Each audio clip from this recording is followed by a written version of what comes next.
আপোনাৰ দৰে এগৰাকী সহজ সৰল মৃদুভাষী দক্ষতা সম্পন্ন কৰ্মপটু মহিলা অসম প্ৰদেশ মহিলা কংগ্ৰেছৰ সভানেত্ৰী গৰ্বিত লগতে আনন্দিত হৈছোঁ। অনাগত দিনত আপোনাৰ এই সফলতাৰ বাট কণ্টকবিহীন হওক, লগতে সুন্দৰ হওক এই অন্তহীন স্মাৰ্ট মিটাৰৰ ডকাইতি বন্ধ কৰক। হিমন্ত বিশ্ব হাই চৰকাৰ হাই হাই স্মাৰ্ট ডকাইতি বন্ধ কৰক। বিদ্যুৎ মাচুলৰ নিৰিখ বন্ধ কৰা বন্ধ কৰক। অসম চৰকাৰ হাই হাই নাৰী নিৰ্যাতন বন্ধ কৰক। মহিলা কংগ্ৰেছ জিন্দাবাদ। অসম চৰকাৰ হাই হাই স্মাৰ্ট মিটাৰ বন্ধ কৰক। স্মাৰ্ট মিটাৰ বন্ধ কৰক। স্মাৰ্ট মিটাৰ বন্ধ কৰক। বিদ্যুৎ বিভাগ হাই বিদ্যুৎ বিভাগ হাই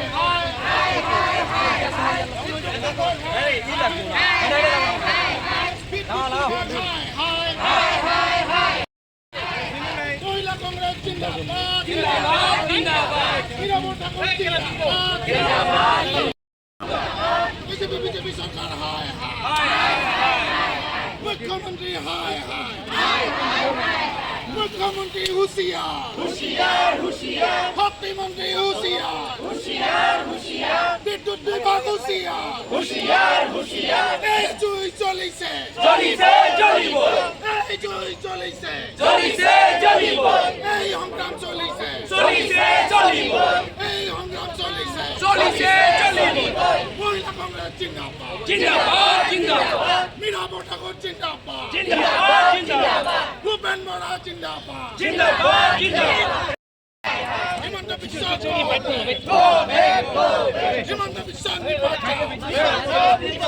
বিজেপি সরকার চাওক, আমি এটা কথা মুখ্যমন্ত্ৰীক কৈছোঁ, ইতিমধ্যে আপোনালোকে দেখিছে যে এটা মাহত 23টাকৈ ধৰ্ষণ কেছ হৈছে। নাৰী সুৰক্ষা দিব নোৱাৰা এজন ব্যৰ্থ গৃহ বিভাগৰ দায়িত্বত থকা মুখ্যমন্ত্ৰী। তাৰ প্ৰতি আমি তীব্ৰ প্ৰতিবাদ কৰিছোঁ যে কঠোৰভাৱে দৃষ্টান্তমূলক শাস্তি দিব লাগে। দ্বিতীয়তে এটা কথা, মুখ্যমন্ত্ৰীয়ে মূৰ পুলুকা মাৰিলে নহ'ব। ধৰ্ষণ ৰেপ যি চলি আছে তাৰ প্ৰতিটো কঠোৰ হ'বই লাগিব। কিন্তু সেই কথাত যদি তেওঁ স্মাৰ্ট মিটাৰৰ কথা আমাৰ পৰা পাহৰাব বিচাৰে, ই অত্যন্ত গৰিহণাৰ যোগ্য।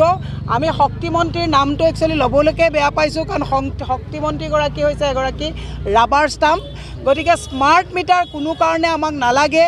তেওঁ বিধায়ক আৱাসত মেনুৱেল আৰু স্মাৰ্ট মিটাৰ দি আমাক গিনিপিক সজাব নালাগে, আমাক সেই কথা তেওঁ বুজাব নালাগে। অসমৰ ৰাইজে একেমুখে কৈছে যে স্মাৰ্ট মিটাৰ আমাক নালাগে। গতিকে আজি বঙাইগাঁও জিলা মহিলা কংগ্ৰেছৰ উদ্যোগত আমি কৰ্মী সভা কৰি আহি আমাৰ গোটেই কৰ্মীসকলে ইয়াত আহি আমি তেখেতৰ পুত্ৰলিকা এইকাৰণেই দাহ কৰিছোঁ যে এইজন মানুহক ভালেৰে বুজালে তেওঁ বুজি নাপায়। সেইকাৰণে মুখ্যমন্ত্ৰীক কৈছোঁ যে স্মাৰ্ট মিটাৰ অতি সোনকালে বন্ধ কৰক। 300 ইউনিট বিজুলী ফ্ৰী দিম বুলি কৈ এতিয়া আপোনালোকে স্মাৰ্ট মিটাৰত যিটো ডকাইতি কৰিছে, এই ডকাইতি কিন্তু আমি কেতিয়াও সহ্য নকৰিম। অত্যাৱশ্যকীয় সামগ্ৰীৰ যিটো মূল্য বৃদ্ধি হৈছে, দাম বৃদ্ধি ৰোধ কৰাত যোগান মন্ত্ৰীও ব্যৰ্থ হৈছে। এই কথাবিলাকক লৈ আজি আমি গোটেই অসমৰে জিলাই জিলাই প্ৰতিবাদ চলিছে। আজি বঙাইগাঁও জিলা কংগ্ৰেছ, মহিলা কংগ্ৰেছ, যুৱ কংগ্ৰেছ, NSY সেৱা দল, ইয়াৰ বিধায়ক প্ৰদীপ চৰকাৰ ডাঙৰীয়া, দক্ষিণ ভৈয়াপুৰীৰ তেখেতো আছে ইয়াত উপস্থিত। আমি সকলোৱে আজি এই প্ৰতিবাদী কাৰ্যসূচী লৈছোঁ আৰু মুখ্যমন্ত্ৰীক সকীয়াই দিব বিচাৰিছোঁ যে স্মাৰ্ট মিটাৰ আদানীৰ স্বাৰ্থত স্মাৰ্ট মিটাৰ লগাই আমাক আৰু যাতে লুণ্ঠন নকৰে, তাৰ কাৰণে হিমন্ত বিশ্ব শৰ্মাক আমি সকীয়াই দিছোঁ। 23টাকৈ নাৰী নিৰ্যাতনৰ ঘটনা হ'ল এক মাহত। গৃহ বিভাগ তদন্ত ব্যৰ্থ হৈছে। মুখ্যমন্ত্ৰীৰ দৰাচলতে বোজা বেছি হৈছে। চাওক, মুখ্যমন্ত্ৰীটোৱে এজন মানুহ তেওঁ স্পাইডাৰমেন নেকি, ছুপাৰমেন নেকি যে তেওঁৱে চব কাম কৰিব? কোনো মন্ত্ৰী, আজি যোগান মন্ত্ৰীয়ে যোগানৰ বিষয়ে নাজানে, শিক্ষামন্ত্ৰীয়ে কেতিয়া পৰীক্ষা হ'ব মুখ্যমন্ত্ৰীয়ে কয়, পৰিবহণ মন্ত্ৰীয়ে পৰিবহণৰ কথা নাজানে, তেওঁ হৰ্ডিং লগায়, এগ্ৰিকালচাৰ মিনিষ্টাৰে নাজানে ক'ৰ পৰা বীজ আহিব, গোটেই কামবিলাক তেওঁ চলায়। যে এজন মানুহে কাম চলাবলৈ যাওঁতে হিমন্ত বিশ্ব শৰ্মাৰ আজিকালি ভিডিঅ'কেইটা চাবচোন, চুলিবিলাক এনেই নাই, চুলি চব খাৰা হৈ থাকে, কাৰণ ৰাতি টোপনি নাযায়। কাৰণ এজন মানুহ তেওঁতো ছুপাৰমেন নহয়। সেইকাৰণে মই হিমন্ত বিশ্ব শৰ্মাক যোৱাকালিও কৈছোঁ আপোনাক ৰেষ্টৰ প্ৰয়োজন আৰু চিকিৎসাৰ প্ৰয়োজন হৈছে। কাৰণ ৰেপিষ্টক যিজন মুখ্যমন্ত্ৰীয়ে ৰেপিষ্টক হিন্দু মুছলমান বুলি বাইফাৰ্কেট কৰে, ডিষ্টিংগুইছ কৰে। আমি কৈছোঁ ৰেপিষ্ট হিন্দুৱে হওক বা মুছলমানেই হওক তেওঁক দৃষ্টান্তমূলক শাস্তি দিব লাগে। আৰু এটা কথা কিন্তু মনত ৰাখিব লাগিব, হিমন্ত বিশ্ব শৰ্মাই বাহ ল'বলৈ গৈ কোনো যাতে নিৰ্দোষী ল'ৰাক ৰেপিষ্ট সজাই যাতে এনকাউণ্টাৰ নকৰে তাৰ প্ৰতিও দৃষ্টি ৰাখিব লাগিব। আমি কৈছোঁ কালপ্ৰিটক আপোনালোকে দৃষ্টান্তমূলক শাস্তি দিয়ক, কিন্তু বাহ ল'বলৈ গৈ নিৰ্দোষী যাতে শাস্তিৰ সন্মুখীন নহয় এই কথাটো কিন্তু আমি মনত ৰাখিব লাগিব। নহ'লে কিন্তু নিৰ্দোষী মানুহ কেতিয়াবা যে এনকাউণ্টাৰ নহ'ব সেইটো আমি আগতে আদালতত কৈছে যে বহু মানুহক এনকাউণ্টাৰ যি 48টা এনকাউণ্টাৰ হৈছিলে নিৰ্দোষী মানুহৰ এনকাউণ্টাৰ হৈছিলে। গতিকে আমি কৈছোঁ যিসকল কালপ্ৰিট তেওঁলোকক দৃষ্টান্তমূলক শাস্তি দিয়ক, কিন্তু কালপ্ৰিট ধৰাৰ নামত এই চকী খেল খেলা দি নিৰ্দোষী যাতে কোনো ল'ৰা যাতে সি হিন্দুৱে হওক বা মুছলমানেই হওক এনকাউণ্টাৰ নহয় তাৰ কাৰণে ৰাইজেও দৃষ্টি ৰাখিব লাগিব।